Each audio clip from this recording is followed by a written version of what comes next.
If you're with a Cuban Latina, take one step, turn around, and run.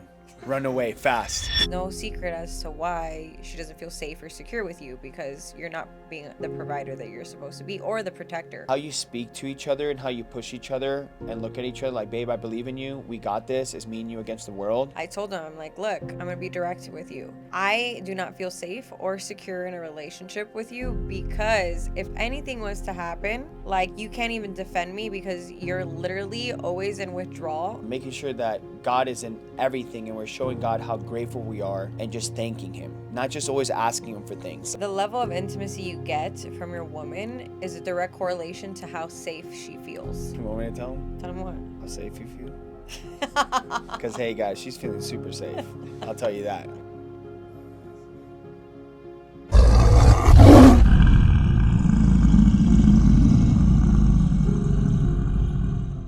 If you're with a Cuban Latina, take one step, turn around, and run. Run away fast. Boy, if it wasn't for me, you wouldn't be running. You'd have angel wings. Unless you have a Sierra, and then she'll just freaking latch onto you and freaking, even when you're trying to die, she'll still bring you back to whip your ass. You're ridiculous.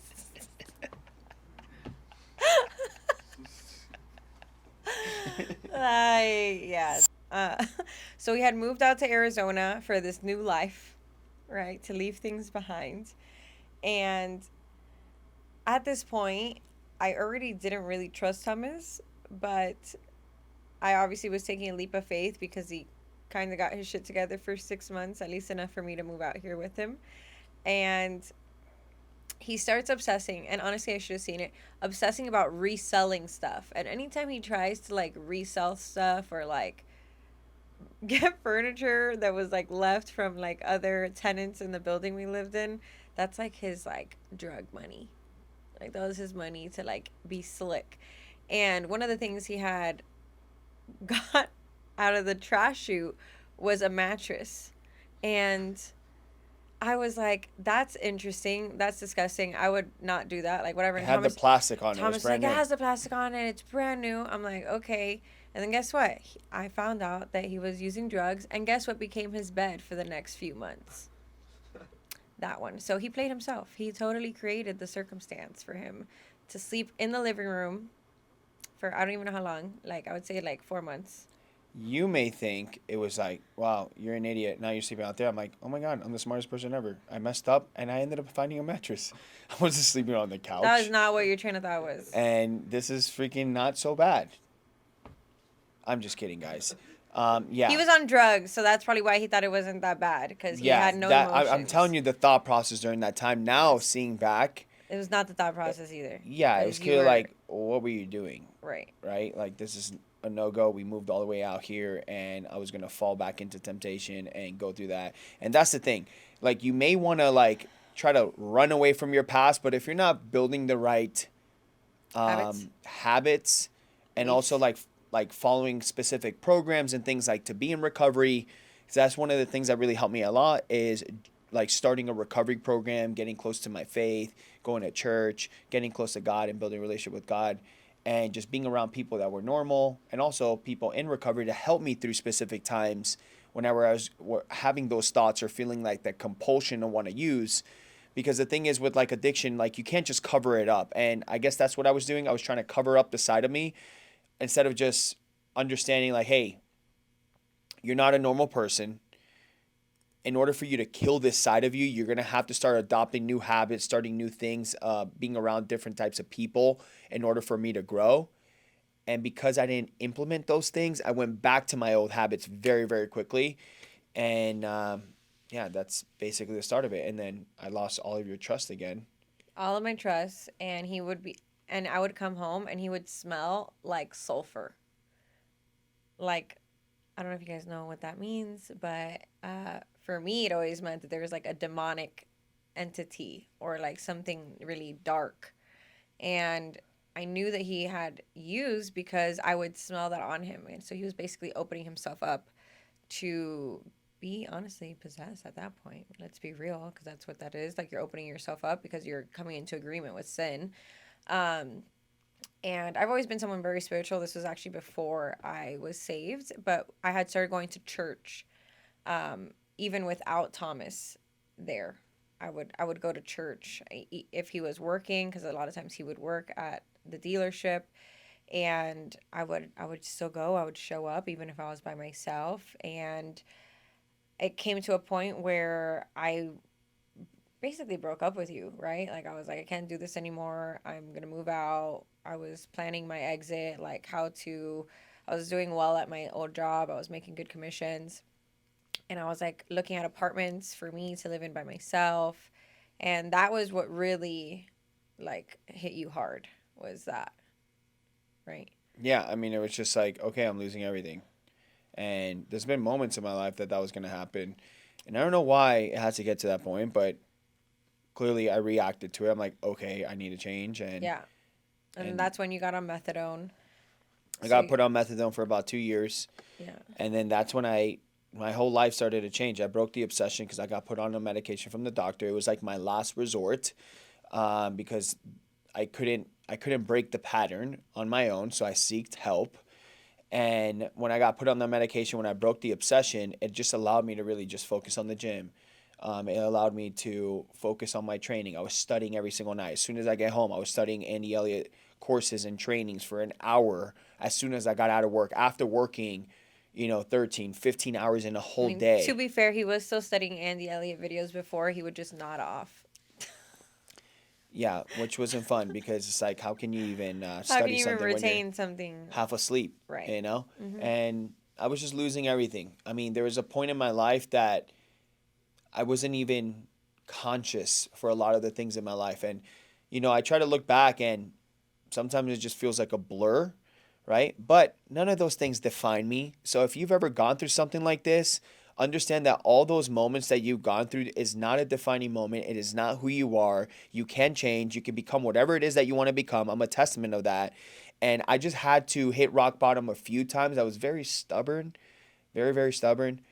But yeah, I just had to change. And it just got to a point that I was so sick and tired of being this person. And I wanted different. I wanted to grow. I wanted to become the man that she wanted me to become. And she wanted to see in our relationship.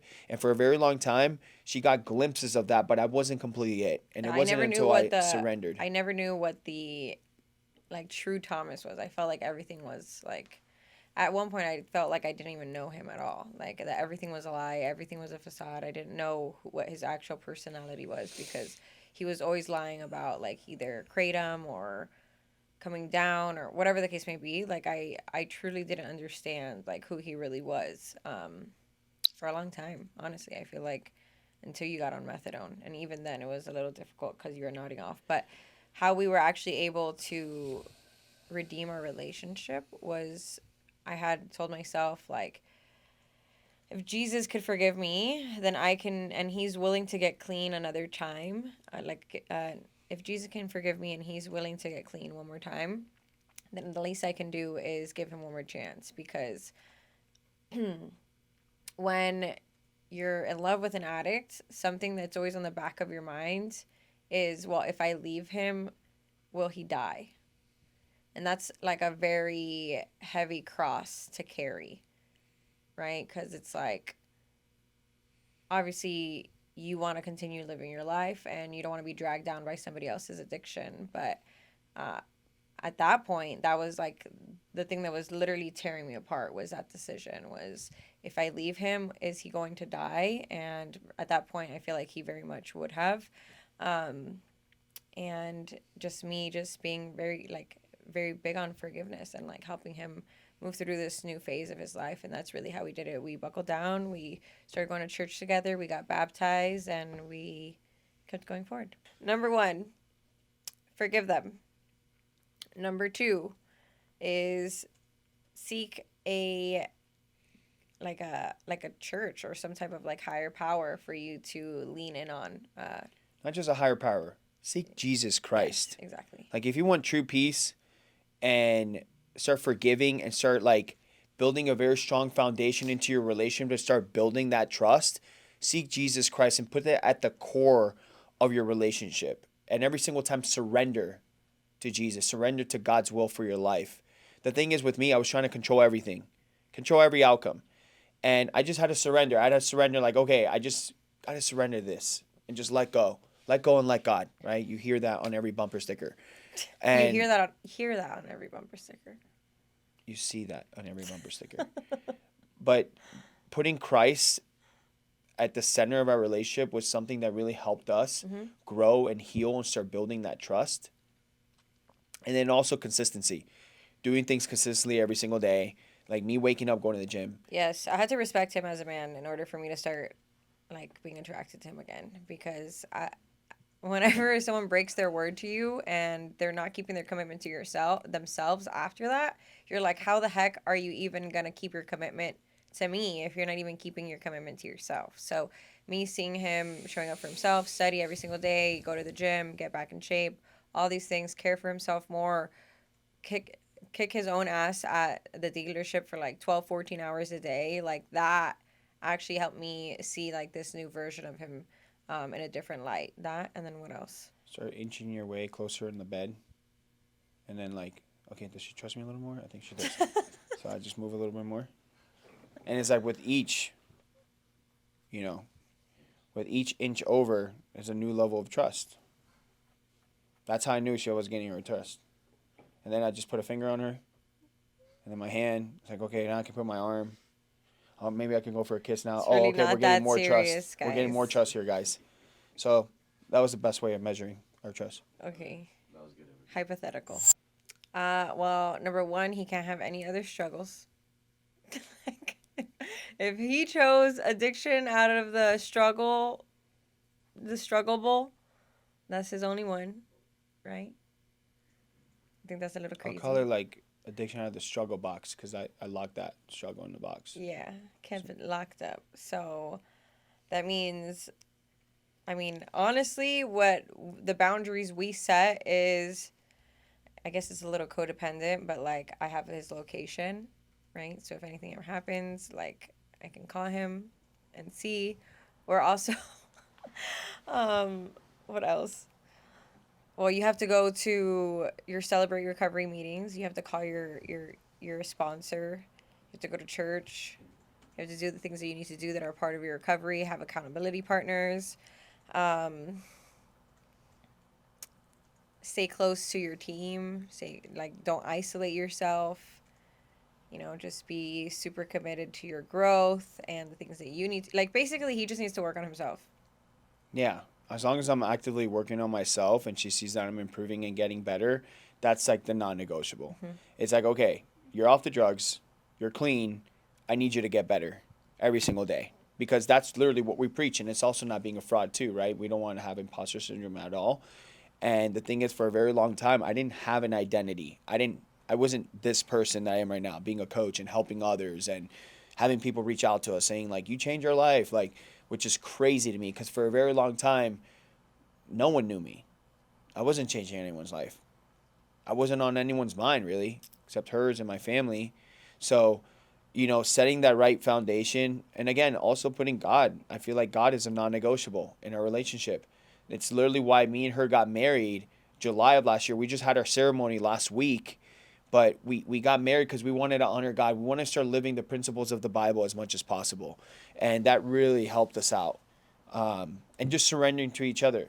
I feel like a non-negotiable that we don't say, hey, this is non-negotiable, but it's about showing each other love and talking to each other the right way and being able to communicate. And if I'm feeling some specific way, being Right. Then I'm like, honest. hey, big head, watch yourself. Yeah, and I don't want to hear that. You know what I'm saying? But, just being very honest. So if I'm feeling a specific way, I openly speak to her and we're communicating way better now. Mm-hmm. We understand each other more. And I don't judge him. Like before, I used to be like very judgy. Like I can't believe you're even thinking about this. Like this is ridiculous.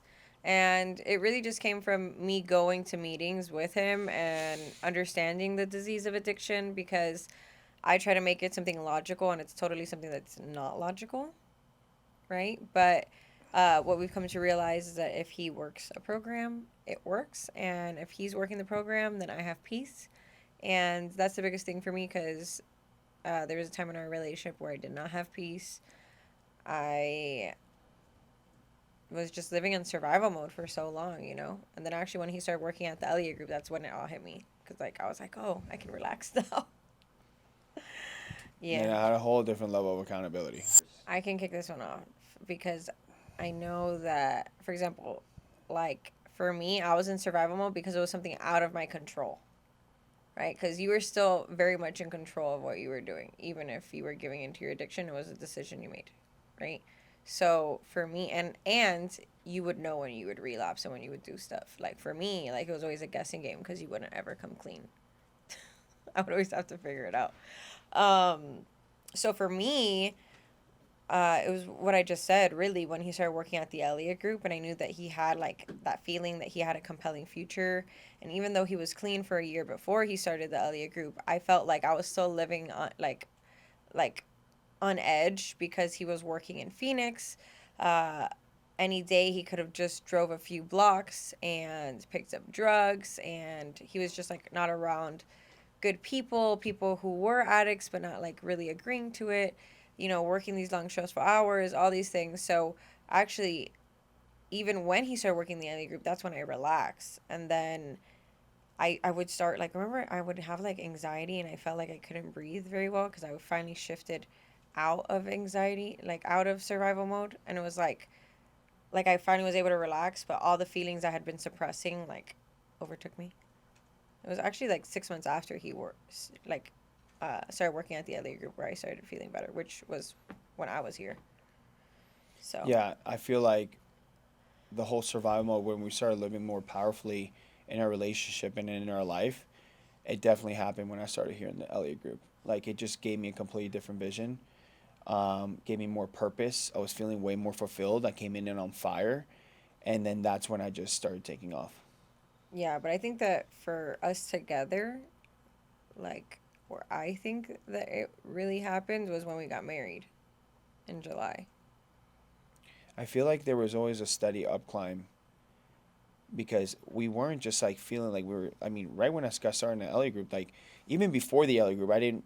There were still a lot of things that we were working on towards, but as far as financially, we were doing really good when I was selling cars. Mm-hmm. So as far as financially, we weren't surviving. Like, I definitely felt like better, even though I felt like working at the car dealership for 13, 15 hours a day. I felt like I was surviving. It was freaking Yeah, intense. I kind of like that because I had like some time alone when I got home.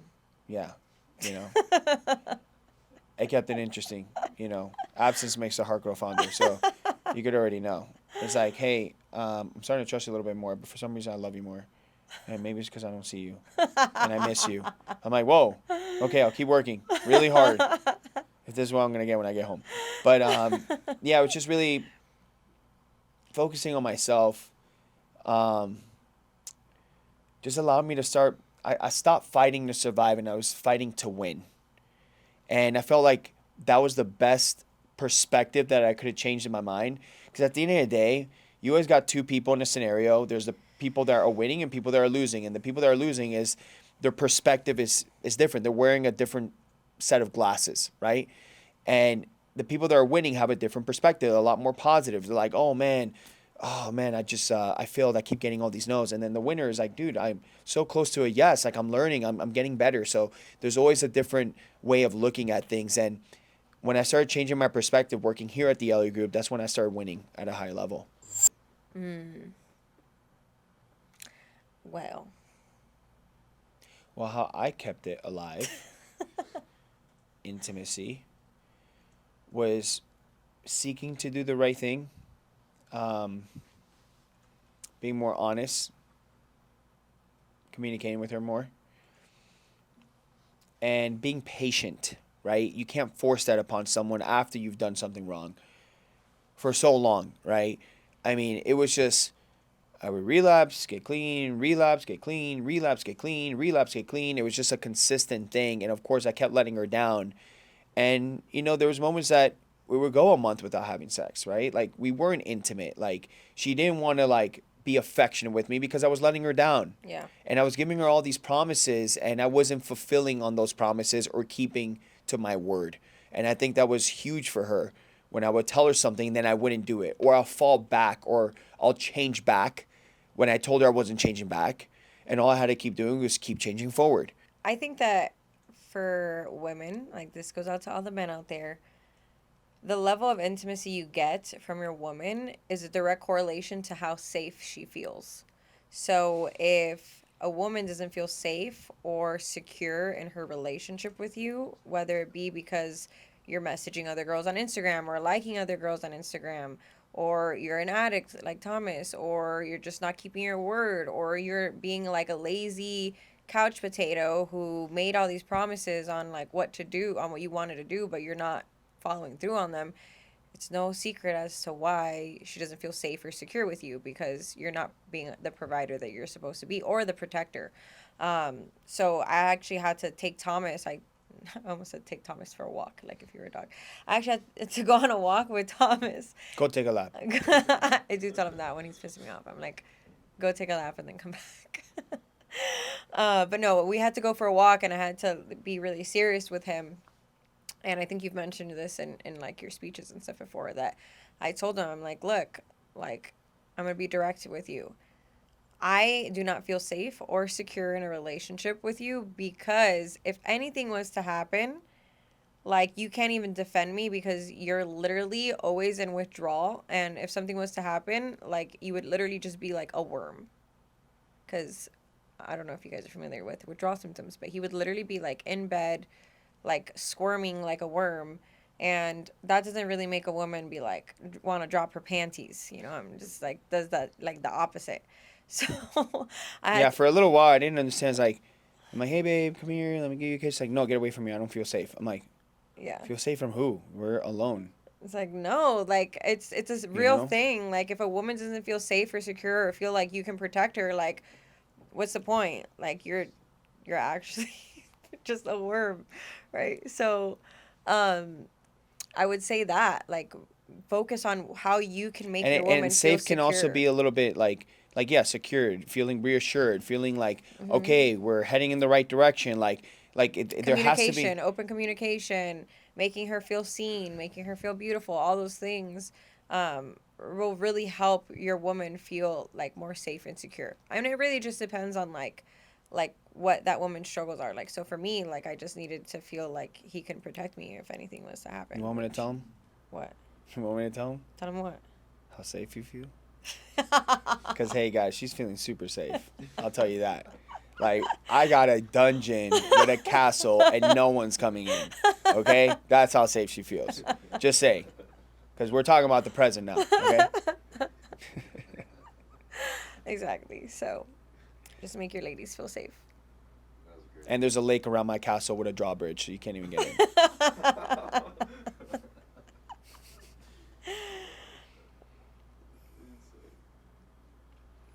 That was actually funny, babe. That was like a joke like I make. I mean, I Like, think you that can was tell funny. we've been together for a while because your humor is shifting. I'm like, you want me to tell him? Alright, moving on. Well, Well, I already know the first one. go. God. Yes. Start your morning with God. With Yes. prayer. Making sure that God is in everything and we're showing God how grateful we are and just thanking Him. Not just always asking Him for things. Like sometimes a lot of the prayers we're always asking God for the things that we want. But how many times do you just worship God? How many times do you praise Him for everything He's done for you? For paying the price 2,000 years ago and for spilling His blood as a sacrifice for you so you can be saved and you can have a Savior and you can have forgiveness. So just being intentional with that and praying together. We pray at every single meal.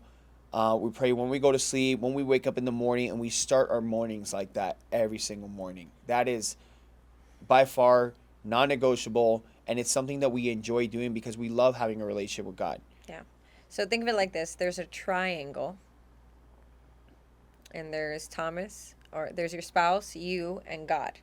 Now, the closer you are to God, the closer you are to each other, because everything that is biblical is intended for you to become one, right? For you to honor each other, respect each other, grow together, all the things that are supposed to happen when you're in a relationship with someone, right? When you're in a committed, devoted relationship. So the closer you are to the Bible and how it encourages a biblical relationship, the better your relationship is going to be.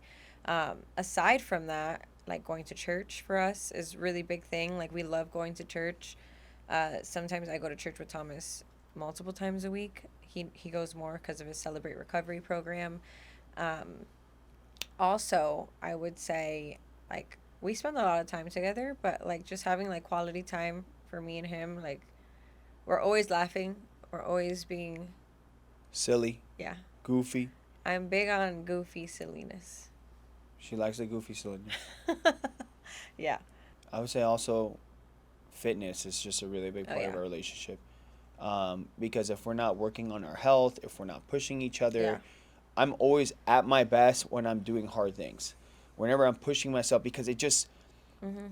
it's like I'm becoming it. Like Yeah. I'm being what I say that I'm being. Like I'm doing the work. And when we start to see the changes in our body, like we're eating healthier, we're working on our health, like we're doing all these different gut protocols because did a whole GI map of our stomach. We're doing it together. Mhm.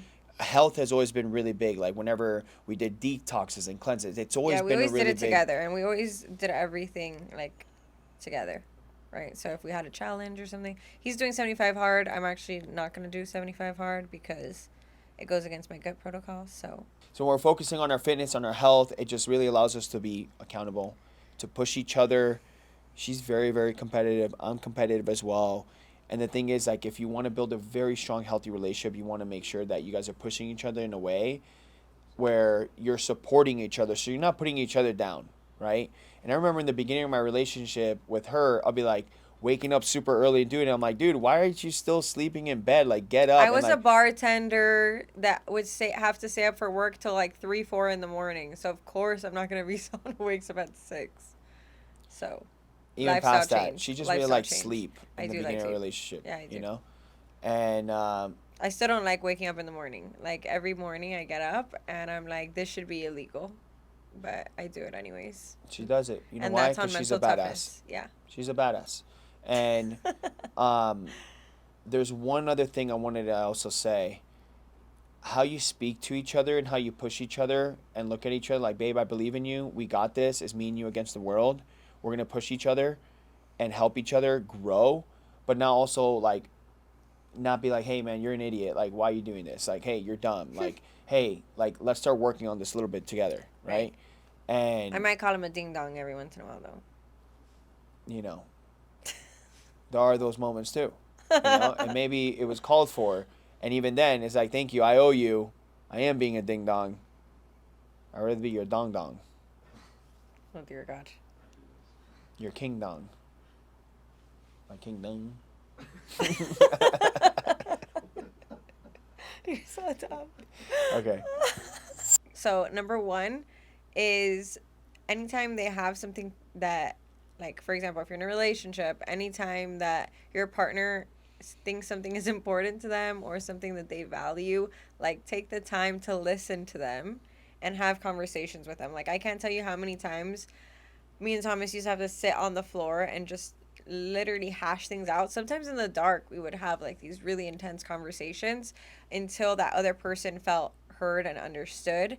And just making sure that we're on the same page. And after a fight or an argument, like we're both facing in the same direction. Because I think what happens a lot of times is people agree to disagree.